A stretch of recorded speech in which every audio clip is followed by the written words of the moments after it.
Oke, baik. Biar saya nggak bolak-balik, jadi saya di sini Excel aja.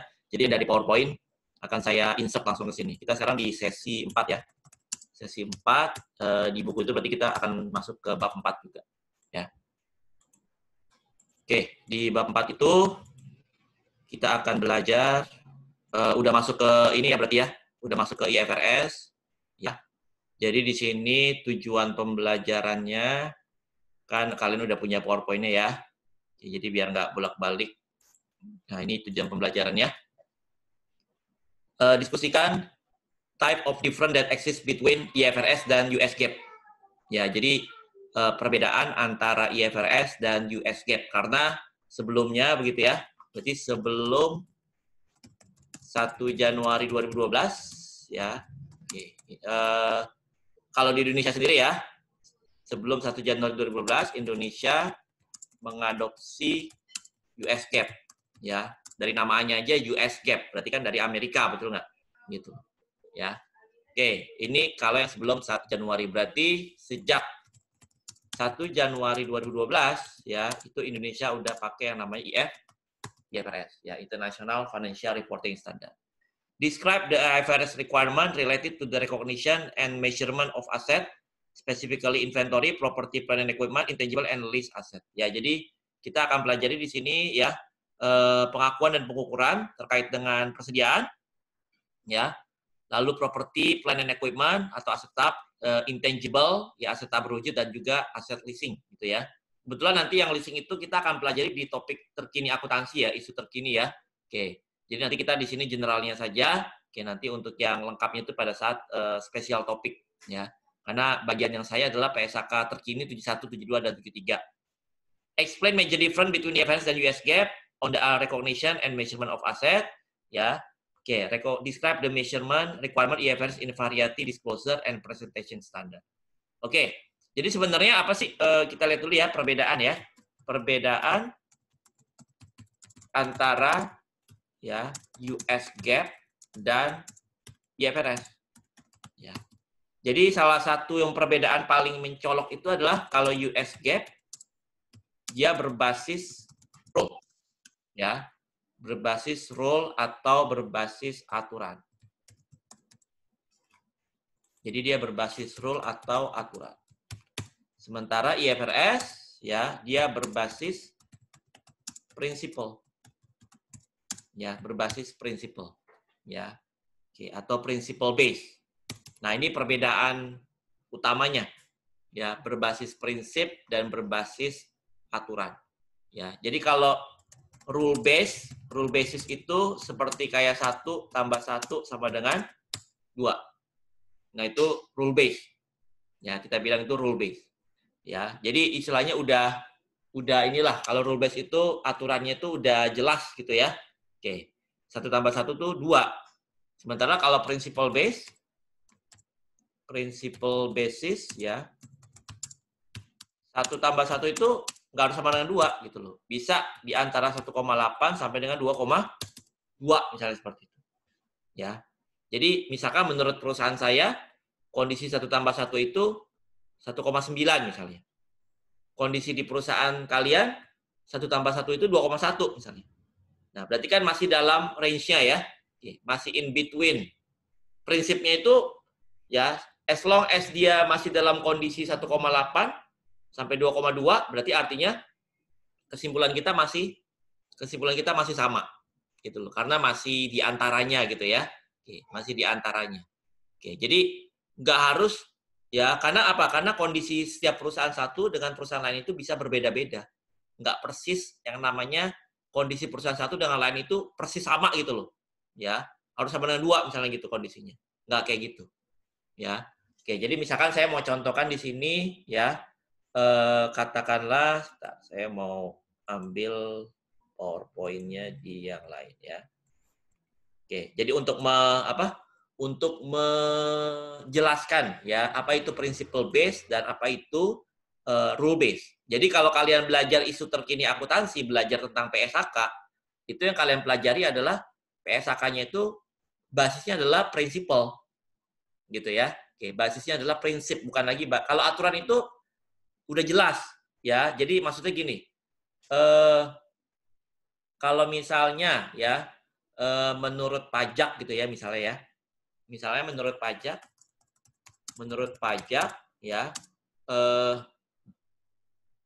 menurut pajak ya masa manfaat aset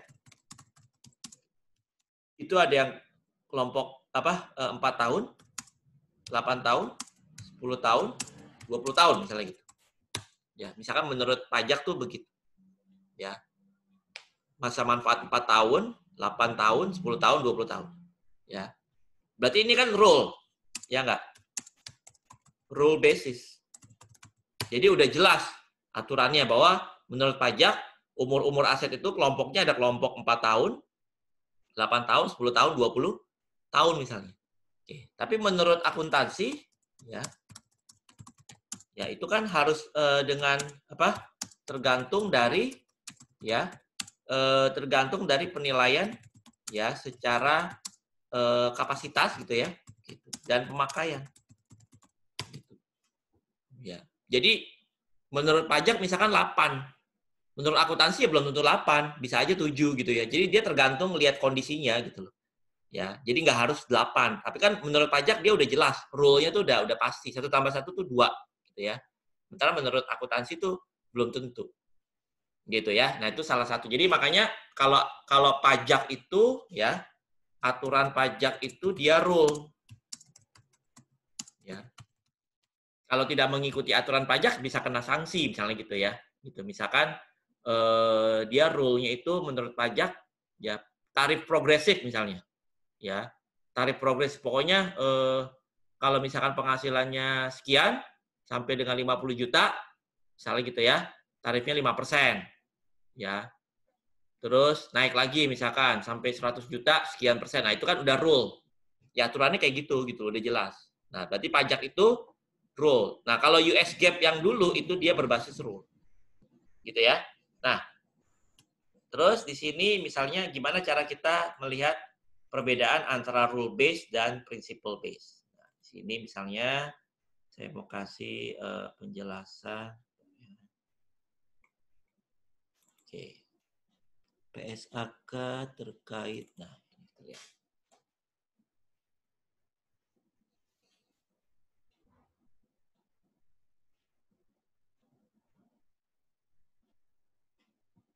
Nah, ini.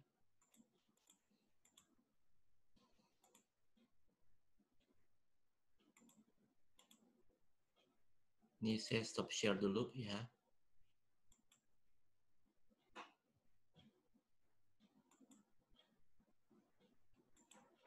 Nah, ini misalnya ya.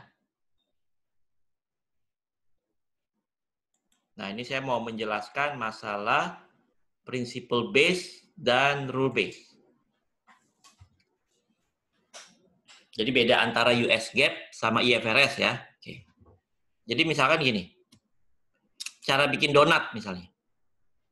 Cara bikin donat itu misalnya ya. Nah, misalkan saya mau bikin donat nih. Ya. Saya cari resepnya di bentar, kayaknya ada yang masuk. Ada yang masuk. Oh, nggak ada. Oke.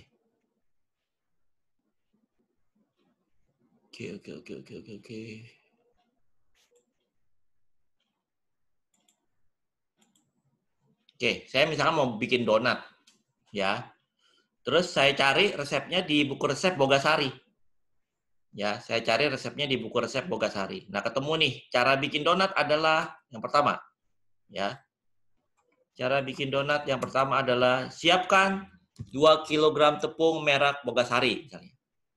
Ya, siapkan 2 kg tepung merek Bogasari. Terus siapkan 2 kg mentega merek Blue Band misalnya. Siapkan 2 kg gula merek Gulaku misalnya. Siapkan 8 butir telur ayam negeri. Ya. Siapkan 2 bungkus meseseres untuk topping misalnya gitu ya.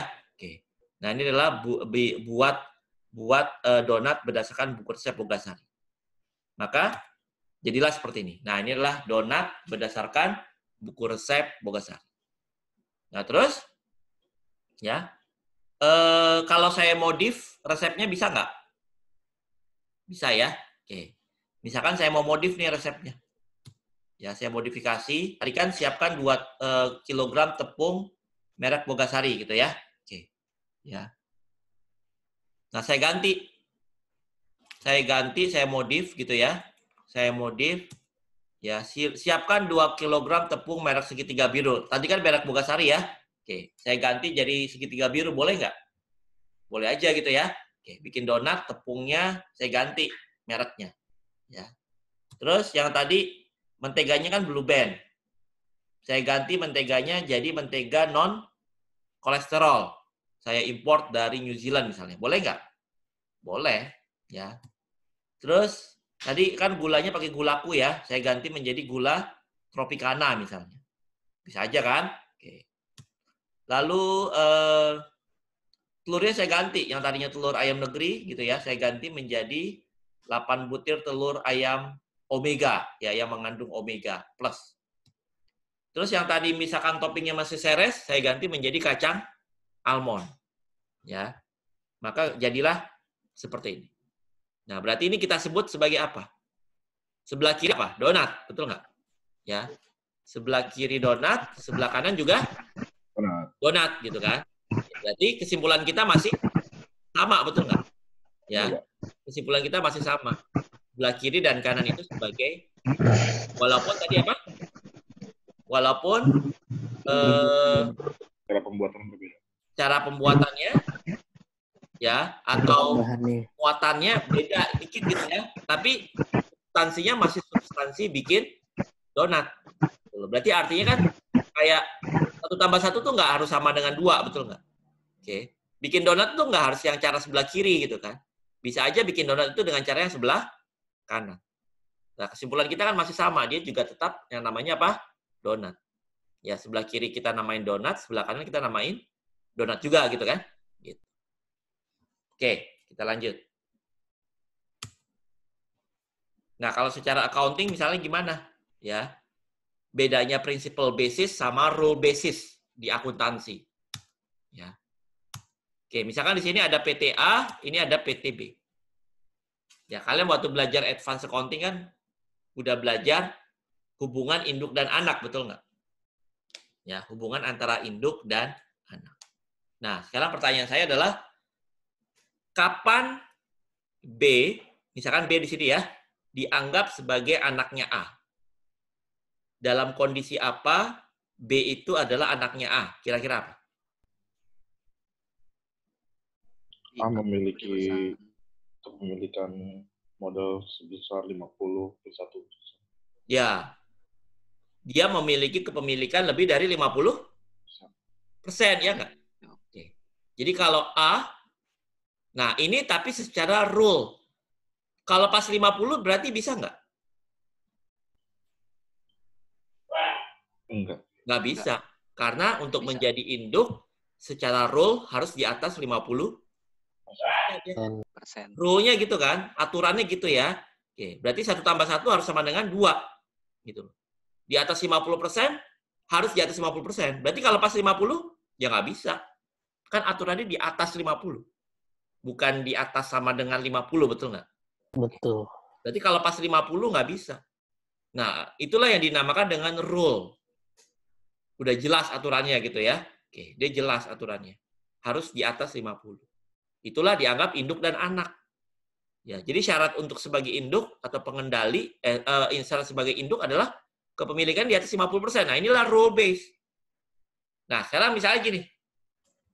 A memiliki B, udah lebih dari 50% misalnya. A memiliki B udah lebih dari 50%. Ya. Misalkan di sini ada sosok. Nah, sosok apa nih? Sosok kaisar gitu ya. Sosok raja gitu ya, betul nggak? Ya, yang punya pengaruh lah istilah gitu kan. Gitu. Nah, di sini misalkan ada perusahaan besar, ya, saya gambarkan dengan gedung tinggi gitu ya, ada perusahaan lainnya, ya, yang ternyata mereka melakukan controlling, ya, pengendalian. Mereka melakukan pengendalian terhadap B, gitu, ya. Tadi yang induknya B siapa? Kalau secara rule A. A. Tapi ternyata B itu dikendalikan oleh si sosok tadi gitu ya. Oke. Sama ada perusahaan lain yang melakukan controlling terhadap B. Seharusnya yang melakukan pengendalian siapa? Si A harusnya. A kan? Harusnya A kan? Karena kan dia induknya, betul nggak? Tapi pada Betul. kenyataannya yang mengendalikan adalah si sosok tadi gitu loh. Yang mungkin dia punya kepemilikan cuma 5%, katakanlah gitu. Ya, ada perusahaan lain yang punya cuma 5%. Ya, tapi mereka mengendalikan misalnya kayak gitu. Nah, sekarang pertanyaannya, kan tadi kalau hubungannya induk dan anak itu kan laporannya harus dikonsol, betul nggak? Harus dikonsolidasiin gitu kan? Oke, sekarang pertanyaannya, apakah A akan mengkonsol B? Kira-kira gimana? Apakah A akan mengkonsol B? Kalau dalam kasus ini enggak sih, Pak. Karena kan yang pegang kendali si orang ini sama perusahaan yang kecil itu, berarti mereka yang akan mengkonsol, Pak. Ya, berarti si A itu tidak mengkonsol, betul nggak? Gitu loh. Si A itu tidak akan mengkonsol B. Karena apa? Karena PTA tidak akan mengkonsol B. Karena di PSAK terbaru yang berdasarkan principle base, syarat konsolidasi adalah selain kepemilikan, mereka juga harus controlling, betul nggak? Gitu loh. Jadi, syarat di atas 50% itu udah nggak dipakai. Nah, kalau di atas 50% kan berarti rule, betul nggak? Aturannya itu di atas 50%. Tapi sekarang yang dipakai adalah prinsipnya. Prinsip untuk mengkonsol itu adalah harus punya pengendalian. Gitu. Ya, harus punya yang namanya substance over form. Ya, jadi artinya substansi itu lebih dipentingkan, lebih diutamakan daripada formnya, misalnya gitu. Ya, yang kita bilang dengan substance over form. Ya. Oke, jadi kan misalnya gini. Saya, anak saya, istri saya misalkan bikin perusahaan. Gitu ya. Saya, anak saya dan istri saya bikin perusahaan misalnya.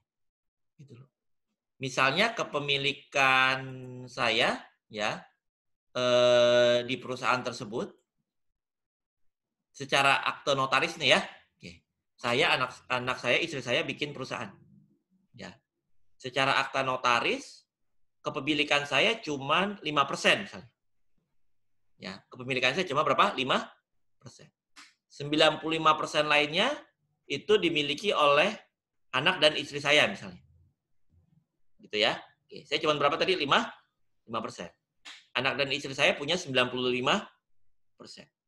Nah, walaupun saya punya 5%, tapi ternyata karena saya bapaknya gitu ya, oke, saya yang mengendalikan perusahaan tersebut.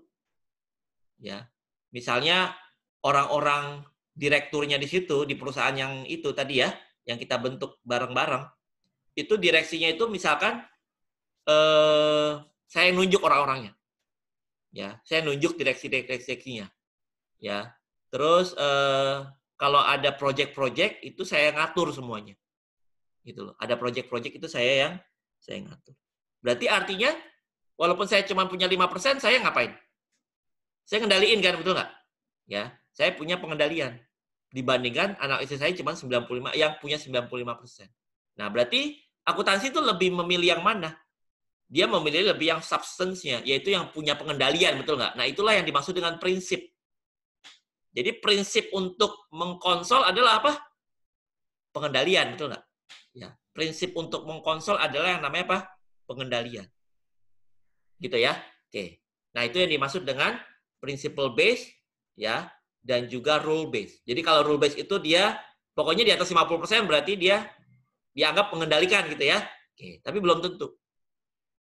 Gitu ya. Oke. Jadi akuntansi itu sekarang menganut principle basis. Jadi basisnya itu adalah prinsip. Ya. Kayak misalkan gini. Saya gambarkan lagi satu lagi, masalah principle base sama rule base. Ya. Jadi kalau kita baca PSAK terkini, ya, kalau kita baca PSAK terkini, itu dalam otak kita itu harus terpatri principle base, bukan lagi rule base. Gitu ya. Jadi nanti akan banyak yang namanya apa? Akan ada banyak yang namanya professional judgment. Ya. Oke, akan ada misalkan 1 tambah 1 nggak sama dengan 2. Misalkan menurut saya 1,9. Menurut kalian 2,1. Nah, itu kan berarti kita akan ada professional judgment, betul. Ya, kenapa 1 tambah 1 itu bukan 2, tapi 1,9. Judgment saya tuh apa? Justifikasinya tuh apa gitu loh misalnya. Nah sekarang misalnya gini, kayak waktu pemilihan presiden yang waktu itu, ya, Kiai Haji Profesor Maruf Amin misalnya gitu. Katanya kalau dari kubu sebelah katanya tuh dia harus dibatalkan jadi calon wakil presiden misalnya. Karena apa? Karena dia menjabat di BNI Syariah misalnya gitu. Dia ada jabatan di BNI Syariah. Ya, yang notabene katanya BNI Syariah itu adalah BUMN. Ya, BNI Syariah itu kan anaknya BNI kan, anak perusahaannya BNI gitu ya. Nah, ternyata pas ditelusuri ya, secara organisasi BNI Syariah itu bukan BUMN. Walaupun BNI-nya BUMN gitu ya. Oke. Ya, anaknya itu bukan BUMN. Nah, tapi kalau kita lihat di laporannya BNI Syariah, walaupun dia secara hitam di atas putih dia bukan BUMN, ya, tapi BNI Syariah itu secara lingkungan, secara peraturan semua mengacu kepada aturan BUMN. Gitu loh. Jadi environment-nya itu environment BUMN banget gitu loh intinya. Oke, berarti kalau dari kacamata hukum BNI Syariah itu benar bukan BUMN. Ya, karena memang secara hitam di atas putihnya, jadi secara role-nya dia memang bukan BUMN ya. Oke. Tapi secara principle base, secara substansi dia itu BUMN sebenarnya, gitu ya. Gitu. Ya, karena apa? Karena di dalamnya itu unsur-unsur di dalamnya itu BUMN banget istilah gitu ya. Gitu. Karena dia mengacu kepada aturan BUMN. Nah, itulah kacamatanya. Jadi kalau kacamata orang hukum, dia lebih kepada rule base. Ya. Kacamata orang akuntansi lebih ke arah apa? Substance-nya. Substansi transaksinya yang dilihat. Gitu ya. Itu yang dinamakan dengan substance over form. Gitu ya. Oke. Jadi kayak gini lah. Kayak mahasiswa lah. Misalkan kayak kalian lah misalnya gitu ya. Oke. Ada tipe mahasiswa yang penting hadir masuk. Ada nggak kayak gitu? Mudah-mudahan di sini nggak ada ya. Yang penting kelihatan mukanya gitu ya. Oke. Hadir. Nah, itu berarti tipe mahasiswa tipe role. Yang penting datang ke kampus, absen, kelihatan dosen, udah. Gitu. Nggak merhatiin dosen yang ngajar, nggak ngerjain PR, apa segala macam. Nah, itu berarti tipe mahasiswa tipe role. Gitu ya. Oke, tipenya tipe role. Berarti cuman ya hitam di atas putih aja. Kelihatan ada absen, kelihatan. Ya, oke. Tapi otaknya kemana apa melayang-layang kemana-mana misalnya gitu ya. Nah itu berarti tipe mahasiswa tipe role gitu loh. Ya, yang penting absen gitu kan. Yang penting kelihatan hadir. Nah itu berarti role. Ya, oke. Berarti yang kebalikannya berarti tipe prinsip ya substansinya. Substansi kita kuliah tuh ngapain sih? Ya, misalkan apa sih ada sesuatu yang kita dapat misalnya gitu ya. Nah itu berarti tipenya tipe substance kayak gitu. Ya, oke. Nah, itu contoh principle based dan rule based. Oke. Kita masuk lagi ke Excel-nya ya. Tadi yang ini. Nah. Itu ya. Jadi cara kita membaca PSAK yang sekarang itu adalah basisnya adalah basis rule. Nah, itu tadi. Discuss the different that exist between IFRS dan nah itu salah satu. Oke. Lalu apalagi yang membedakan antara IFRS dengan US GAAP ya. Jadi yang membedakan lagi adalah IFRS itu ya mengencourage yang menggunakan nilai wajar. Ya, dia banyak menggunakan yang namanya nilai wajar. Ya. Sementara kalau US GAAP dia lebih ke arah apa? Historical cost. Ya. IFRS itu menggunakan nilai wajar, sementara US GAAP itu dia kepada arahnya lebih ke historical cost. Ya, gitu. Jadi misalkan gini. Ya, misalkan seperti ini. Gedung PPM. Ya. Gedung PPM itu kan udah berdiri misalkan tahun 1957. Kan ada beberapa gedung apa yang bagian-bagian gedung PPM itu gedung lama, betul nggak? Gitu ya. historical lah gitu ya, historical. Jadi kelihatan historisnya gitu ya. Oke, ada beberapa bagian itu yang gedung lama lah, yang jendelanya gede-gede gitu kan. Oke. Nah, itu kan ada dari tahun 1957. Ada yang dibeli misalkan tahun 1980. Gitu ya. Oke, kita anggap yang 80 lah, 57 terlalu lama lah gitu ya. Oke. Misalkan ada tanah dan gedung, misalkan yang gedung B itu, gedung Bina Manajemen itu misalkan dibeli tahun 80. Gitu ya. Oke. Dulu tahun 80 dibeli dengan harga tanahnya 5 juta, gedungnya juga 5 juta. Ya, tanahnya 5, gedungnya berapa? 5. Gitu kan? Tanahnya 5 juta, gedungnya 5 juta. Oke. Tahun 80 ya berarti ya. Nah, terus kalau PPM bikin laporan keuangan tahun 2020 misalkan nanti ya, atau 2019 yang kemarin deh. Ya. Berarti kalau dia masih pakai konsep historis, berarti nilai tanahnya masih 5, betul nggak? Gitu. Kan dulu dibeli tahun 80 berapa? 5 juta. Ya, nilai gedungnya mungkin udah 0. Kenapa 0? Karena kan udah disusutin lebih dari 20 tahun, ya nggak? Ya, gedung itu kan umurnya biasanya kalau menurut pajak 20 tahun gitu ya, kita ambil patokan itu. Jadi tanahnya masih 5. Berarti gedungnya 0, tanahnya 5. Oke. Sebagai pembaca laporan keuangan, kira-kira apa yang ada dalam benak kita? Tanah di daerah strategis itu di Menteng, ya, di pusat kota, tanahnya 5 juta harganya di laporan keuangan, di sisi aset. Apa yang ada dalam benak kita? Pasti harusnya lebih mahal. Murah, Pak. Iya, nilainya terlalu rendah, betul nggak? Gitu ya. Nilainya terlalu rendah, masa tanah 5 juta. Berarti artinya laporan keuangannya dalam tanda kutip, laporan keuangan itu kayak udah nggak guna gitu loh, betul nggak? Kalau masih menyajikan angka 5 juta. Walaupun itu benar, walaupun nggak apa-apa, tetap nyajiin 5 juta. Tetapi secara relevansinya dengan kondisi sekarang, gitu ya, berarti kan laporan keuangannya udah nggak relevan dong. Ya nggak? Laporan keuangannya udah tidak lagi yang namanya relevan. Gitu loh. Ya, pembaca laporan keuangan mau ngelihat kekinian, betul nggak? Kalau kita bilang berarti laporan keuangannya nggak kekinian dong. Gitu ya. Oke, laporan keuangan itu masih historis banget gitu loh, nggak up to date banget gitu kan, nggak kekinian banget gitu loh. Ya, nggak ngikutin nilai wajar yang sekarang. Nah, oleh karena itu, ya, IFRS itu memberikan kita ya konsep atau mengencourage perusahaan untuk menggunakan nilai wajar. Gitu loh. Ya, jadi IFRS itu mengencourage kita menggunakan yang namanya nilai wajar.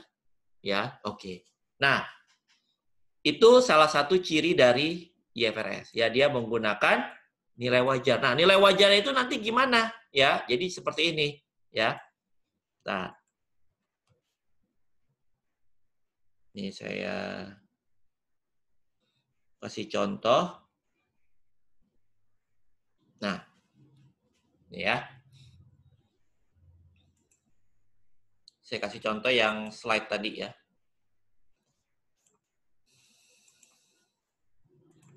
Oke.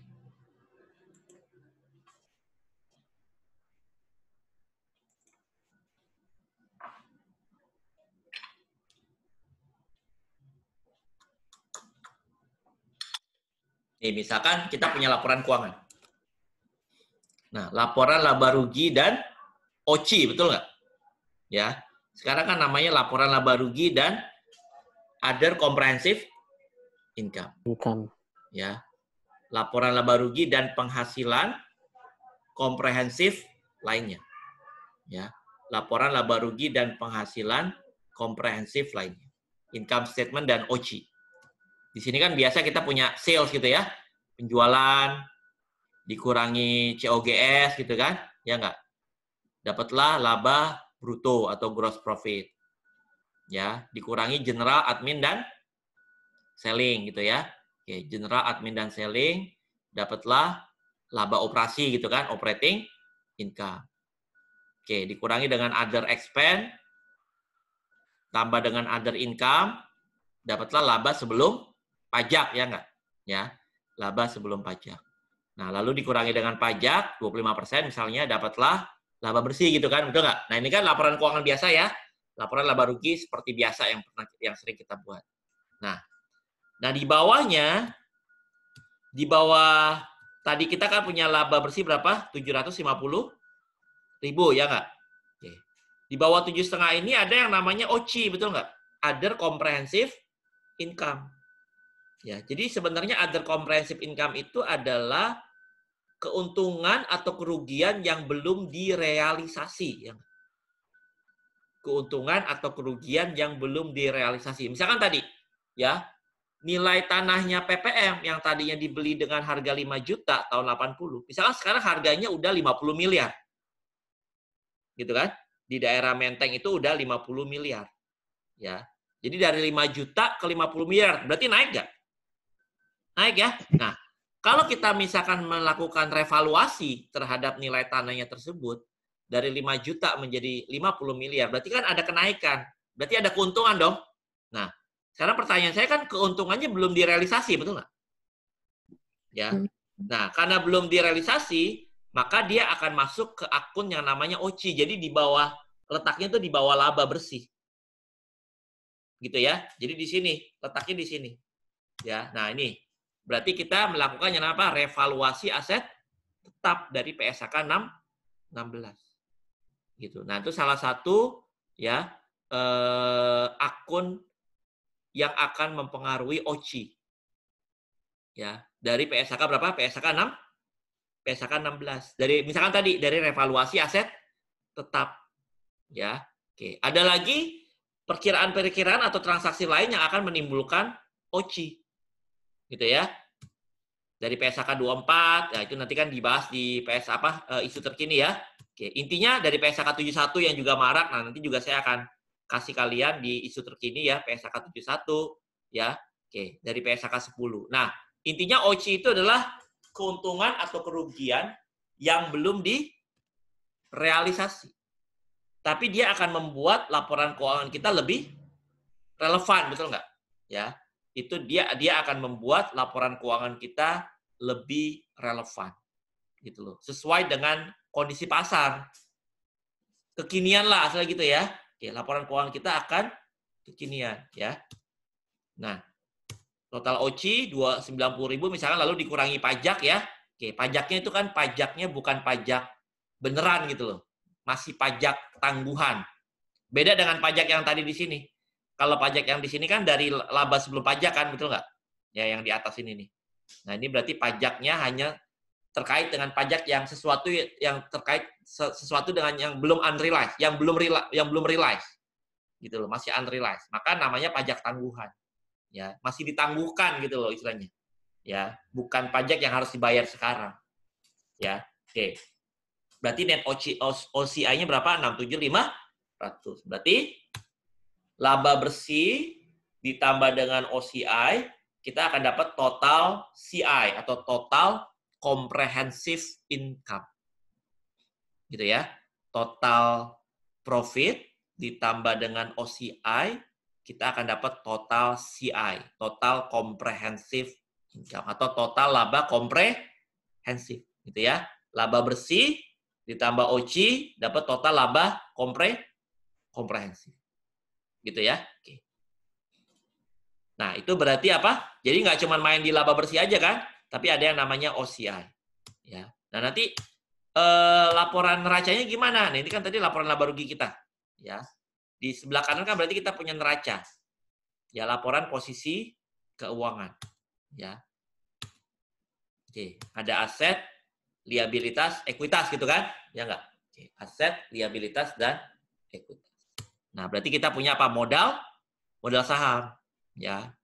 Lalu kita punya apa? Nah, ini kalau net profit kan larinya kemana? Ke laba ditahan, betul nggak? Gitu ya. Net profit larinya ke laba ditahan. Lalu OCI larinya ke OCI juga, jadi dia terpisah gitu ya, gitu. Ya, laba ya laba, masuk ke laba ditahan. Kalau OCI kan tadi sesuatu yang unrealized, betul nggak? Ya, karena hasil dari kita melihat nilai wajar. Gitu. Salah satunya tadi adalah nilai tanah kita yang kita reval ulang.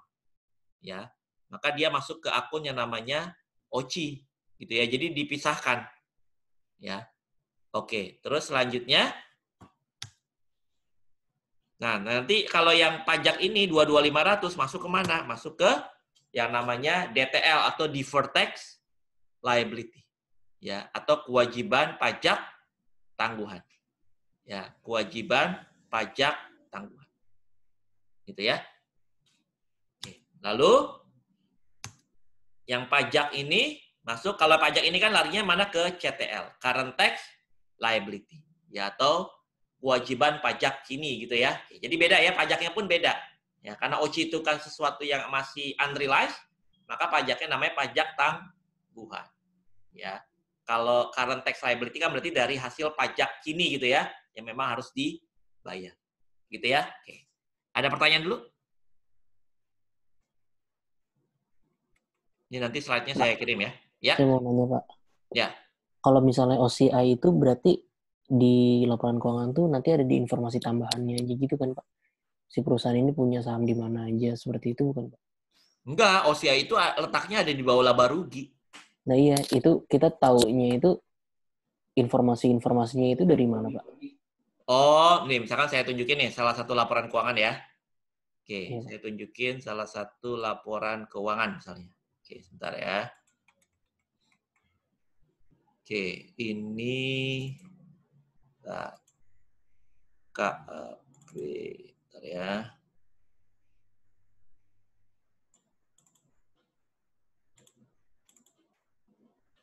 Trinity.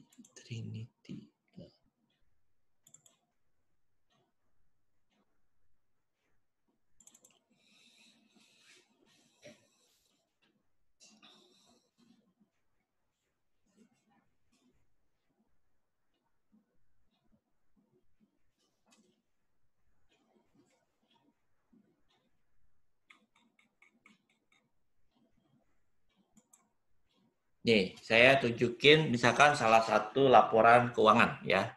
OC-nya itu letaknya di mana gitu ya. Nah, ini misalkan salah satu perusahaan TBK ya. Annual Report tahun 2019 ya. Laporan Annual Report tahun 2019. Ya, ini Trinity Group. Dia bergerak di bidang konstruksi misalnya gitu ya. Nah, ini.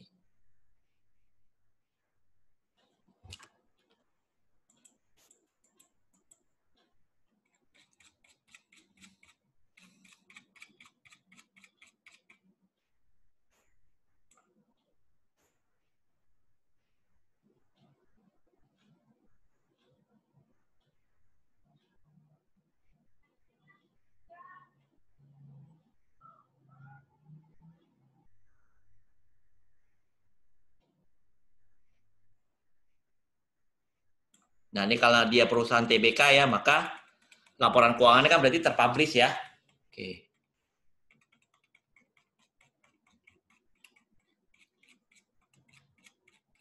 Nah, ini kita lihat ya, OC-nya itu di mana? Ini kan PT Perintis Trinity Property TBK dan entitas anak. Laporan keuangan konsolidasian. Nah, ini kita lihat ya. Ini tanda tangan direkturnya ya. Ini tanda tangan direkturnya. Nah, ini tanda tangan auditornya ya, opini.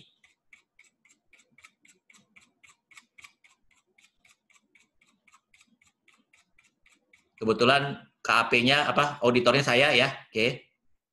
Nah, ini signing-nya, saya yang signing ya. Oke, nah ini kita lihat. Ya, laporan PT Perintis Trinity Property TBK ya.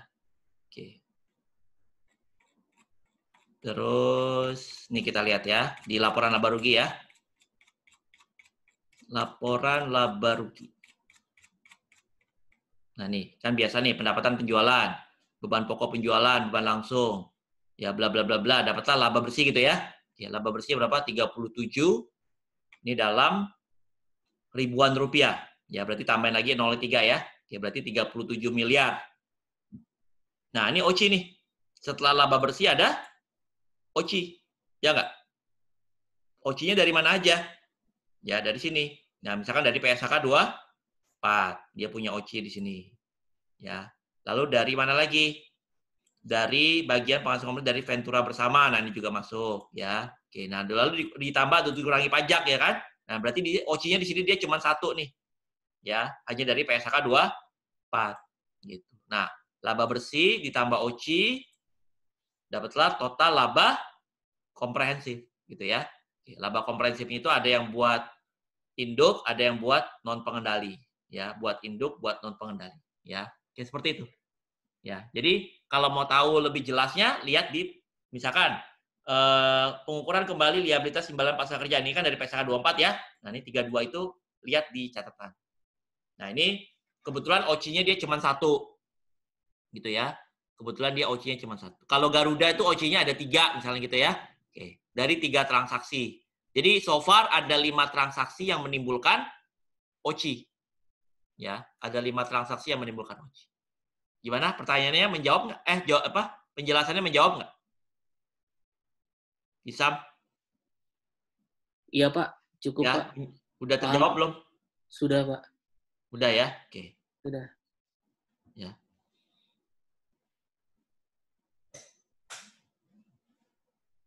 Oke ya. Lanjut. Oke, sekarang kita kembali lagi ke Excel. Oke.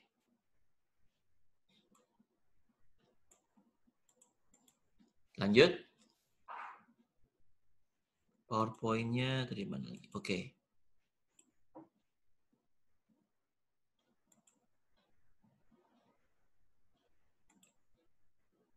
Oke, kita lihat di sini IFRS versus US GAAP ya. Kalau dari slide ya. IFRS is more flexible in many cases. Nah, kenapa dibilang more flexible tadi? Karena apa? Dia principle base ya nggak? Gitu ya. Oke, 1 tambah 1 nggak sama dengan 2. Tapi 1 tambah 1 itu bisa apa? Bisa 1, 1 gitu Pak, sampai 2, 1,8 sampai 2,2 gitu kan, betul nggak? Gitu loh. betul Pak. Jadi artinya ada kefleksibelan gitu loh dalam menerapkannya, selama dia masih dalam prinsipnya, paham nggak maksudnya? Selama dia masih dalam guidance-nya gitu ya. Oke.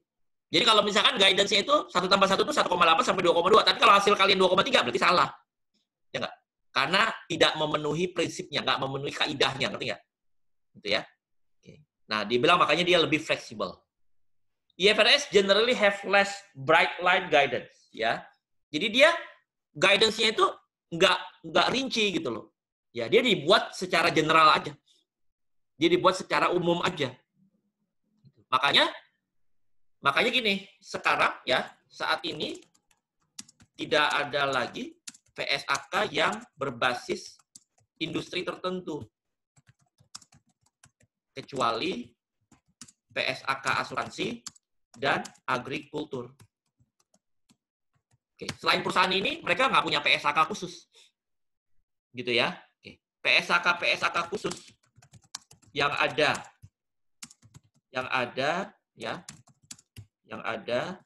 pada zaman US GAAP ya, seperti PSAK jalan tol. Ya, PSAK jalan tol. PSAK telekomunikasi. Ya, telekomunikasi ya. PSAK koperasi. PSAK perbankan. PSAK apa lagi misalkan? PSAK kehutanan. Dan lain-lain sudah tidak ada. Ya. PSAK sekarang lebih prinsipal base. Ya, artinya dia lebih umum. Ini dia tidak lagi PSAK yang bersifat spesifik. Ya, tapi dia hanya apa? Prinsipalnya aja. General guideline-nya yang dimasukkan. Ya. PSAK khusus yang ada pada zaman US GAAP seperti PSAK jalan tol, telekomunikasi, koperasi, perbankan, kehutanan, ya, termasuk apa? PSAK real estate, konstruksi udah nggak ada.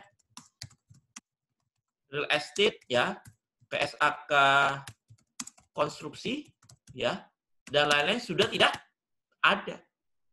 Digantikan menjadi PSAK yang lebih general.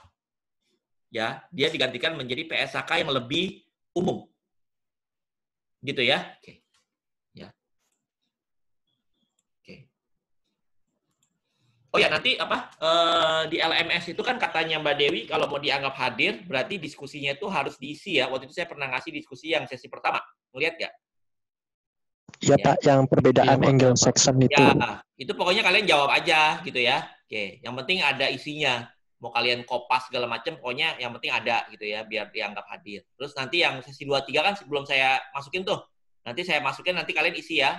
Karena nanti salah satu penilaian saya ya paling ada dari situ, tapi juga nanti kebanyakan kan dari tugas presentasi sama kuis kan gitu. Ya, itu cuman rule base-nya aja kalau yang itu ya. Oke, buat secara rule base-nya aja. Yang penting forum diskusi itu kalian isi gitu. Ya. Baik, Pak. Ya. Kalian googling aja jawabannya terus langsung copy paste gitu loh istilah gitu ya, langsung copas gitu nggak apa-apa. Yang penting yang di sini adalah yang prosesnya yang saya maksudnya dari kuis, presentasi gitu kan. Gitu. Ya. Dari keaktifan bertanya ya dan sebagainya. Oke. Nah, jadi dia lebih ya dibilang IFRS general have less bright light guidance. Jadi dia nggak ada guidance yang spesifik, tapi dia dibuat lebih general. Makanya 1+1 itu nggak 2, tapi 1+1 1,8 sampai dengan 2,2. Ya, itu tadi ya, IFRS principle based accounting system. Sementara US GAAP itu adalah rule based system. Ya. Oke, terus lanjutannya. Ya. Oke, misalkan sekarang kita masuk ke IAS 2 ya atau inventory. Ya. Nah, ini masalah inventory. Nah, kalau inventory itu PSAK 14 ya atau persediaan. Oke, intinya apa sih dalam PSAK 14 ini? Ya, apa sih yang dicakup dalam PSAK 14 ini atau persediaan ya. Oke, jadi intinya ya yang menjadi poin penting dalam PSAK 14 adalah ya yang pertama tidak ada lagi penilaian persediaan menggunakan metode LIFO. Ya, jadi LIFO itu sudah tidak diperkenankan dalam IFRS. Last in, first out. Ya, yang ada berarti hanya apa? FIFO dan average. Ya, hanya ada FIFO, ya, first in, first out dan rata-rata.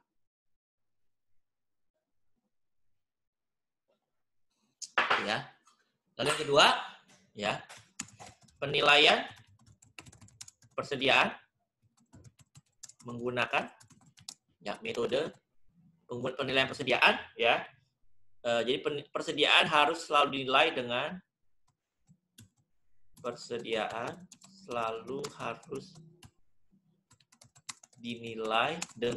yang namanya LCNRV ya. Lower cost net realizable value. Oke. Jadi persediaan itu selalu harus dinilai dengan apa? LCNRV. Ya. Lower cost net realizable value. Berarti LCNRV itu apa? Bahasa Indonesia aja. Mana yang lebih rendah antara ya. Mana yang lebih rendah antara ya cost dengan itu berarti biaya ya. Cost itu berarti biaya dengan apa? NRV-nya dengan nilai realisasi bersih. Ya, berarti LCNRV itu adalah ya mana yang lebih rendah antara cost dengan NRV-nya, antara cost dengan net realizable value. Ya, itu yang dimaksud dengan LCNRV. Jadi gini, misalnya, ya, kapan kita harus menggunakan LCNRV ya setiap saat, setiap akhir periode akuntansi. Mana yang lebih rendah antara cost dengan NRV-nya? Misalkan gini, di gudang kita, di gudang barang kita, ya, ada persediaan-persediaan yang slow moving. Misalnya. Ada persediaan yang slow moving. Gitu ya. Oke, ada persediaan yang slow moving. Berarti kalau slow moving itu berarti artinya apa? Mungkin persediaannya ya sudah tidak karena nggak laku berarti ya. Oke, mungkin harga pasarnya itu karena dia nggak laku ya harga pasarnya itu udah di bawah harga cost-nya, ya, di bawah harga normal, gitu. Karena apa? Karena itu tadi mungkin barang kita itu udah out of date gitu ya. Jadi artinya dia udah apa? Persediaan kita itu ketinggalan teknologi misalnya. Misalkan kita distributor handphone, ya. Handphone yang kita jual itu teknologinya udah ketinggalan, misalnya gitu. Ya, atau kita jualan laptop. Ya, laptop kita itu teknologinya udah ketinggalan. Gitu. Tapi masih ada di gudang kita belum kejual. Nah, itu kan berarti harganya bisa aja jauh di bawah ya cost-nya. Maka kalau kita tetap menyajikan dia sebesar nilai cost-nya, ya sementara harga pasarnya udah jatuh, berarti kan artinya kita menyajikan terlalu besar, betul nggak? Gitu. Kita menyajikan terlalu besar. Ya, jadi misalnya gini, ya, per 31 Desember 2019 gitu ya. Oke. Distributor ya HP ya. Distributor HP misalnya Roxy misalnya gitu ya. Distributor HP Roxy ya masih memiliki 100 unit handphone merek BlackBerry misalnya. Dia masih memiliki 100 unit handphone merek BlackBerry. Ya. Per 31 Desember, distributor HP Roxy masih memiliki 100 unit HP merek BlackBerry. Ya. Nah, terus ya 100 unit ini misalkan dulu dia beli cost-nya itu ya cost per unit, katakanlah cost per unitnya sebesar pakai dolar aja ya biar angkanya $300 misalnya. Dulu tuh dia beli dengan harga $300. Oke.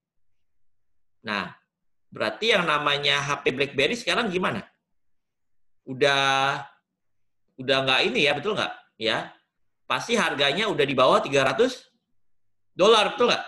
Ya, orang lebih memilih mungkin beli yang di bawah harga $300 gitu kan? Ya, maksudnya kalau dia jual di atas $300 nggak akan laku dong, betul nggak? Ya, $300 itu kan berarti di atas 3,5 juta gitu kan? Kalau dia jual misalkan 3,6, 3,7 ya nggak akan laku, gitu. Ya, karena yang harga pasarnya itu udah nggak segitu. Nah, kalau dia masih menyajikan, berarti kan total cost-nya berapa? Total cost keseluruhan berapa? 300 kali 100 unit gitu kan? 300 kali 100 unit. Ya, 30.000. Ya, 30.000. Sementara sekarang ya, misalkan harga pasarannya, kalau kita lihat di Tokopedia misalnya gitu ya, kita lihat di Topet, ya harga rata-ratanya itu, harga pasarannya itu ya misalnya gitu ya, paling cuman 200.000 misalnya, ya, misalkan cuma $20, $25 deh gitu ya, oke, ya harga pasarannya 25, oke, terus apalagi biaya penjualannya. Ya, misalkan dia biaya penjualan misalnya apa? Biaya penjualan itu misalkan ongkir, Pak. Ongkir, ya. Kalau ongkirnya dia yang tanggung gitu ya, bisa aja ongkir ditanggung oleh pembeli gitu kan. Misalkan dia harus pakai bubble wrap gitu kan, betul nggak?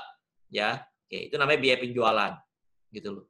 Ya, ada biaya-biaya penjualan yang harus dia bayar, atau misalkan dia harus bayar ke komisi buat Tokopedia misalnya gitu ya, betul nggak? Oke. Biaya beban penjualannya dia. Ya, termasuk ongkir misalnya gitu ya, kalau dia yang nanggung ongkir. Ya, misalkan biaya penjualannya misalkan $2 per unit. Ya, tadi harga pasarannya $25 per unit. Lalu ada biaya penyelesaian, ya, cost to complete ini kan cost to sell berarti kan, betul nggak? Atau cost to sell.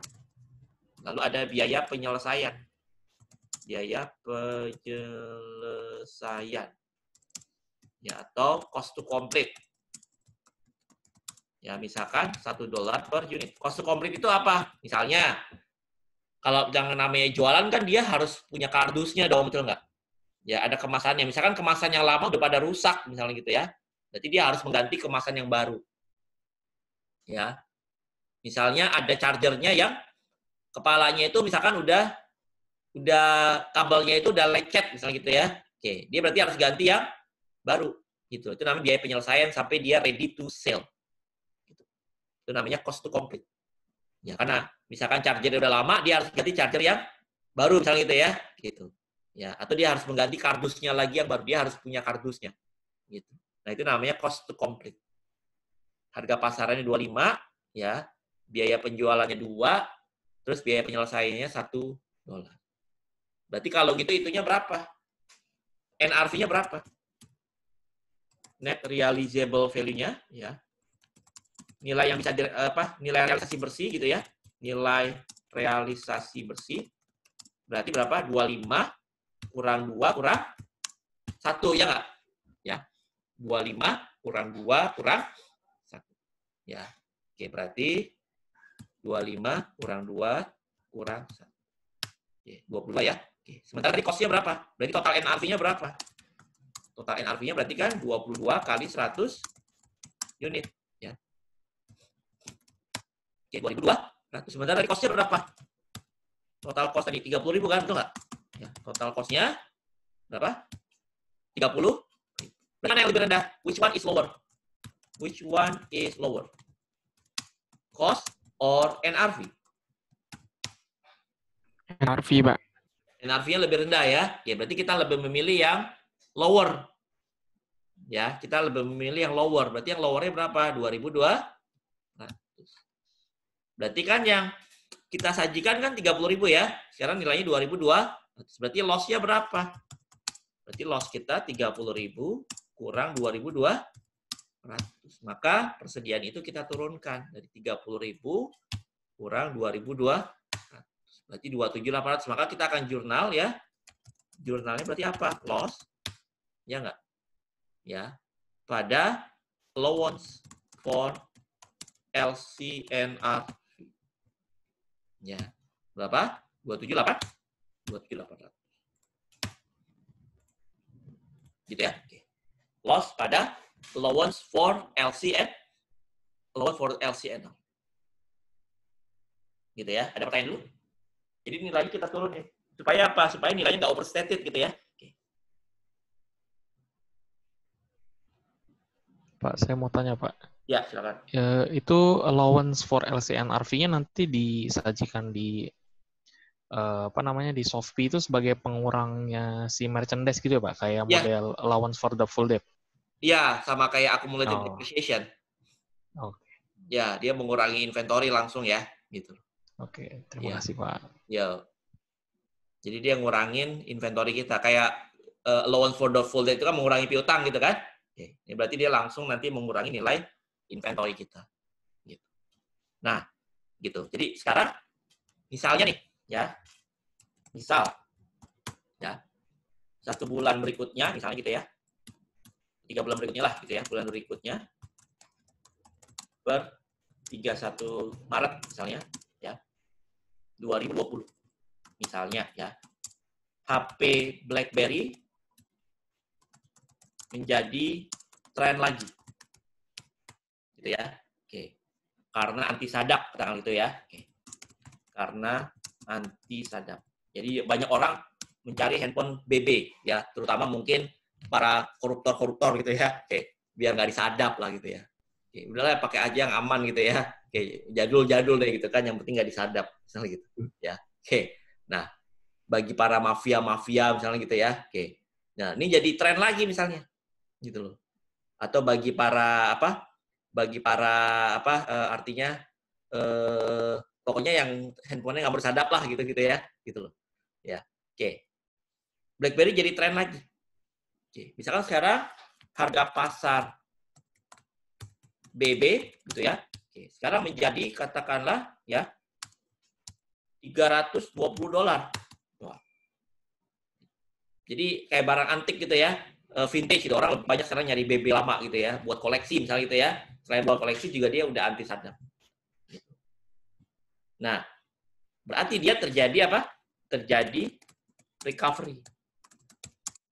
Ya, terjadi pemulihan. Kalau kita bilang gitu ya. Oke. Terjadi pemulihan terhadap BlackBerry. Nah, misalnya ya. Berarti berapa tuh NRV-nya? Berarti sama tadi biaya penjualannya ya. NRV ya, biaya penjualan sama tadi ya. Oke. Nah, berarti kan NRV-nya sekarang berapa? 320, betul nggak? Ya, dikurang 2, dikurang 1 gitu ya. Oke. 320 dikurang 2, kurang 1. Jangan 320 deh, terlalu besar mungkin ya. Oke, 305 katakanlah itu ya. Oke. Jadi NRV-nya sekarang 305 ya. Kurang 2, kurang 305 kurang 2 kurang 302 sekarang. Oke, berarti kan dia terrecover, betul nggak? Ya, terjadi recovery. Total NRV-nya berarti berapa? Ya, 302 kali 100 gitu. 302 kali 100, 30.002. Sementara tadi cost-nya berapa? Ya, tadi yang nilai sebelumnya udah berapa kita hitungin? Nilai sebelumnya kan udah kita turunin ya, betul nggak? Nilai sebelumnya kan berapa? 2.200 gitu kan? Berarti dia terrecover, recovery-nya, pemulihannya ya. Recovery-nya ya 3.200. Jadi naik lagi dia. Naik berapa? 28.000 ya nggak? Naik menjadi berapa? 28.000. Nah, berarti jurnalnya kira-kira gimana kalau naik? Berarti jurnal recovery-nya gimana? Allowance LCNRV di debit, Pak. Berarti ini kita balik ya? Iya. Ya nggak? Pada apa? Pada loss dan gain, Pak. Berarti pada gain ya? Oh, Pak. Berarti yang loss itu kan seolah-olah dibalik kan? Kalau loss dibalik ke kredit kan jadi gain, betul nggak? Oh iya benar. Ya, berapa nilainya? 28.000, Pak. 28. Oke. Nah, nilai 28.000 itu dia ya. Nah, ini salah, bukan 28.000. Jadi bukan berapa? Bukan 28. Bukan 28. Ya. Kenapa bukan 28.000? Oh, karena allowance-nya nggak nyampe segitu ya, Pak? Iya, jadi kalau ini ya, berarti kalau dia pulih kembali, ya, kalau dia pulih kembali, berarti nilainya jangan lebih dari cost awal. Cost awal tadi berapa? 30.000. 10.000. Iya, kalau kita mau naikin, jangan berlebihan juga gitu loh. Jangan lebih daripada cost awal. Berarti berapa nilai maksimalnya? Tadi 278. Bukan 28.000. Biar dia kembali lagi kepada cost awal sebesar 30.000. Gitu. Paham ya? Ada komen dulu?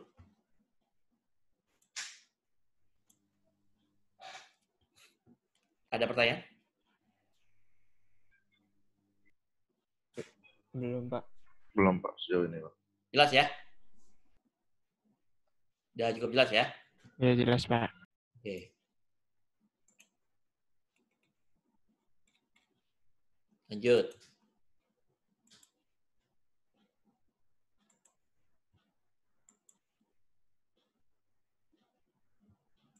Nah, ini kita masuk ke slide-nya lagi ya.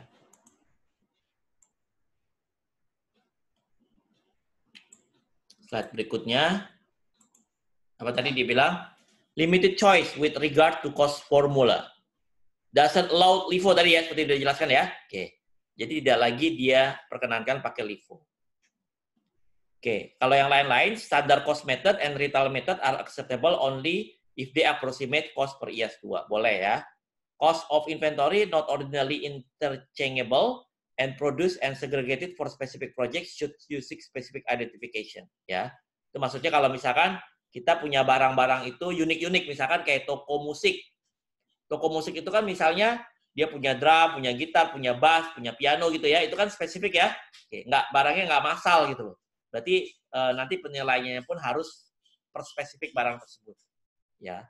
NET must use same cost formula for similar inventory item. Ya. Oke.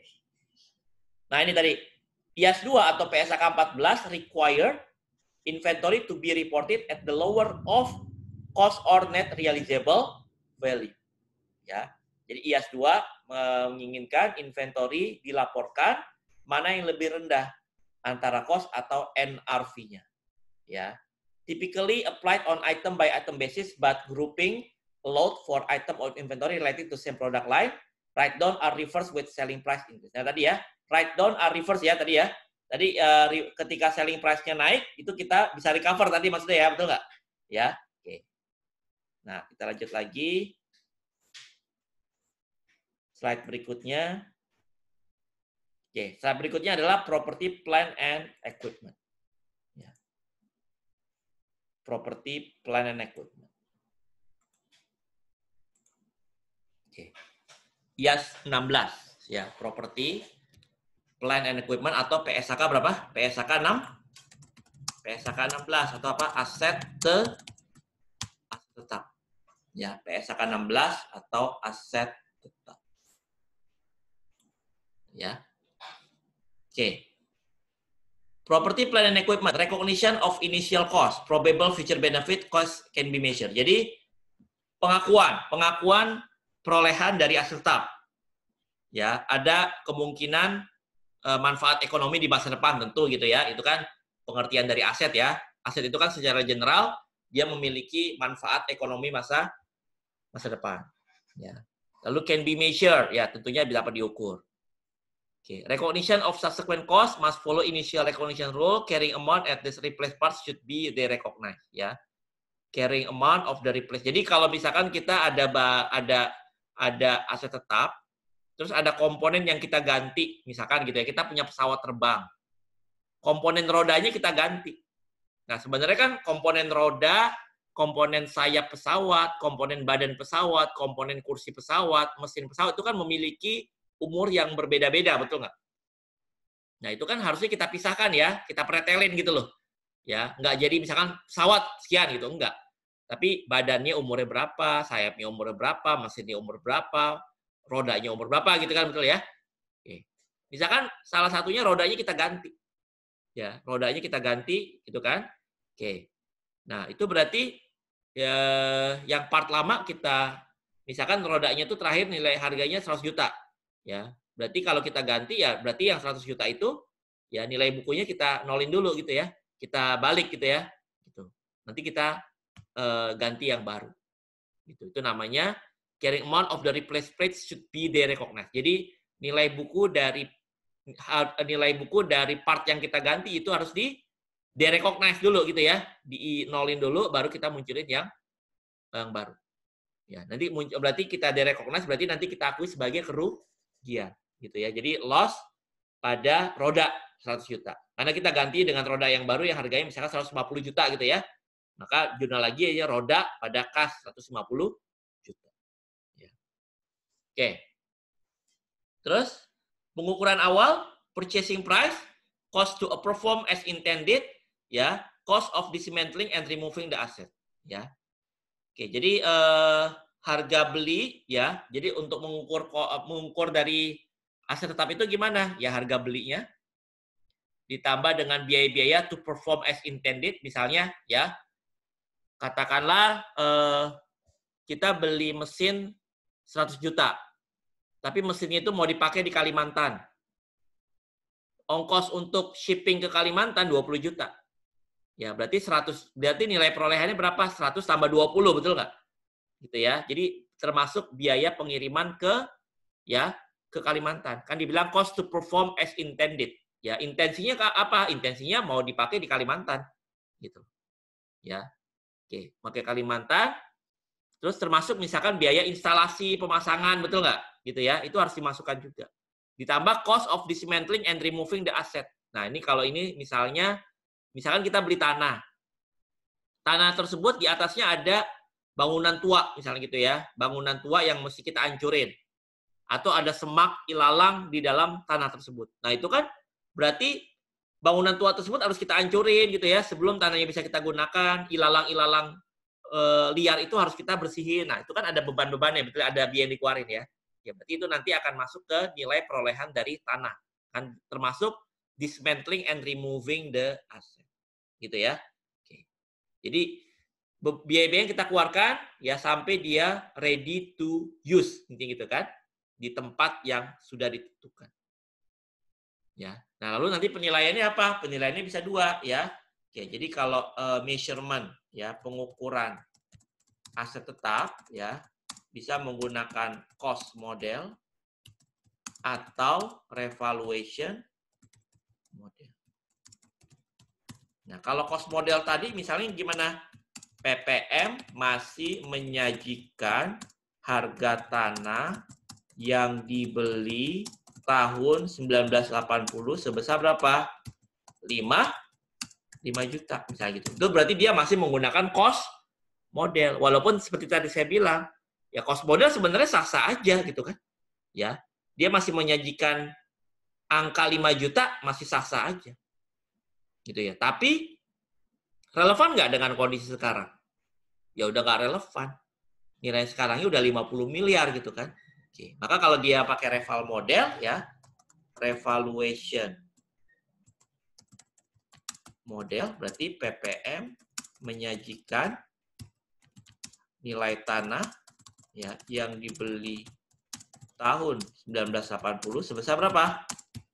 Sebesar 50 miliar ya, dengan ada keuntungan yang diakui di mana? Di OC, betul nggak tadi ya? Oke, di other comprehensive income. Oke, jadi ada keuntungan yang diakui di OC. Gitu ya. Oke. Ada pertanyaan dulu? Ya, misalkan tadi ya, per 31 Desember 2019, nah gitu ya. Misalkan ada nilai tanah, land. Ya, atau gini, building. Building kita nilainya 100.000. Ya. Lalu ada accumulated depreciation, katakanlah minus 70. Maka nilai bukunya berapa? Book value-nya 30.000 ya nggak? Oke, book value-nya berapa? 30.000. Nah, misalkan di reval. Ya, fair value-nya sekarang, ya karena kita reval ya, ada revaluation. Kita reval, misalkan nilainya sekarang 120.000. Fair value-nya kan nilai gedung juga naik terus ya, betul nggak? Ya, walaupun secara fisiknya dia turun, tapi secara nilai pasar dia naik. Nah, berarti ada kenaikan kan? Kenaikan. 120 kurang 3, 90 ya kenaikannya ya. Oke. Misal ya, tarif pajak 25%. Misalkan tarif pajak 25%. Ya, maka jurnalnya gimana? Jurnalnya berarti building, ya enggak? 90.000. Gitu ya. Building 90.000. Pada apa? Pada OC, betul nggak? Berarti OC-nya berapa? 75%-nya kali 90.000. Maka ini akan lari kemana? Deferred tax liabilities atau DTL. Berapa selisihnya? Yang tadi 75%-nya ya. Kali ini sini 90.000 tadi ya. Kan? Oke. Deferred tax liability berarti sisanya ya 90 kurang 675 22.500. Ya, 22.500. Nah, misalnya ya masa manfaat sisa misalkan 10 tahun. Oke. Oh ya, berarti penyajiannya ya. Penyajian per 31 Desember 2019 setelah revaluasi, ya berarti buildingnya jadi berapa sekarang? 100 tambah berapa? 90. Dengan accumulated depreciation berapa? Minus 7. Ya, maka totalnya sekarang berapa? Gini kan? Oke, 120.000. Ya, building pada accumulated 120. Nah, gitu kan jadinya ya, sesuai dengan nilai pasar sekarang kan? Oke. Nah, terus misalnya masa manfaat sisa misalkan 10 tahun. Maka depresiasi per tahunnya jadi berapa? Depresiasi per tahun berapa? Berarti 120.000 bagi berapa? Bagi 10 ya nggak? Ya. 120.000 bagi 10. Tanggung ya, kita habisin dulu ya. Oke. Berarti nanti 31 Desember tahun berikutnya, berarti kan depreciation expense pada apa? Accumulated depreciation. Ya nggak? Sebesar berapa? 12. Nah, terus berarti per 31 Desember 2020, maka kita akan jawab apa? Penyajiannya gimana? Building. Ya, 190. Lalu accumulated depreciation. Jadi berapa sekarang? 70.000 tambah 12, betul nggak? Udah 82 berarti sekarang ya? Oke, berarti nilai bukunya berapa sekarang? Ini nilai bukunya. Gitu ya, 108. Nah, misalnya ya, misalkan direval lagi, ya, direval lagi, revaluation. Misalkan sekarang direval, fair value-nya turun. Karena misalkan daerah gedung kita yang tadinya daerahnya aman-aman aja jadi daerah banjir. Karena ada kebijakan pemerintah yang baru sehingga mengorbankan sebagian kecil wilayah untuk manfaat wilayah yang lebih besar gitu ya. Oke. Daerah kita jadi daerah banjir misalnya. Nah, berarti kan nilai pasarnya turun dong. Betul nggak? Nilai gedung kita, nilai pasarnya turun. Nah, misalkan di sini ya, karena dia tadi sebelum naik 90, misalkan di sini ya,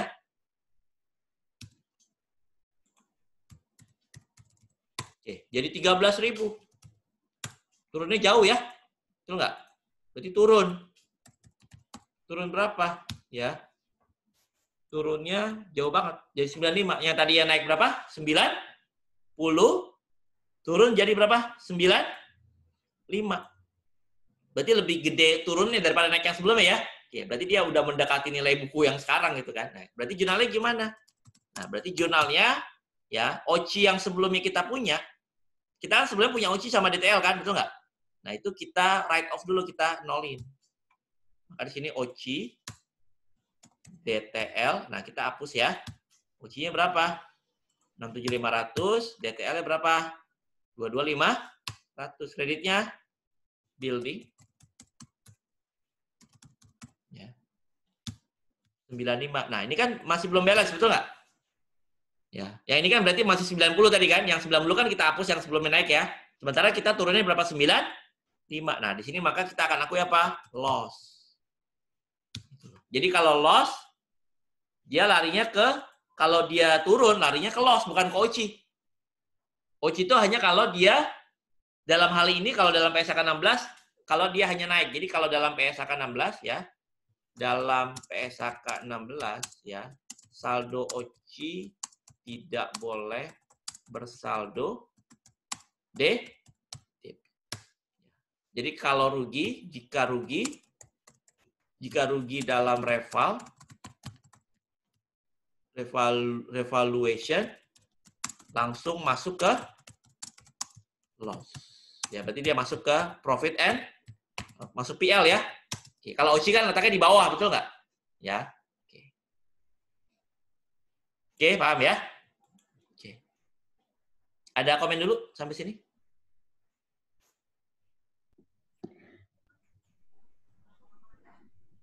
Oke, kalau nggak ada, ya saya stop recording.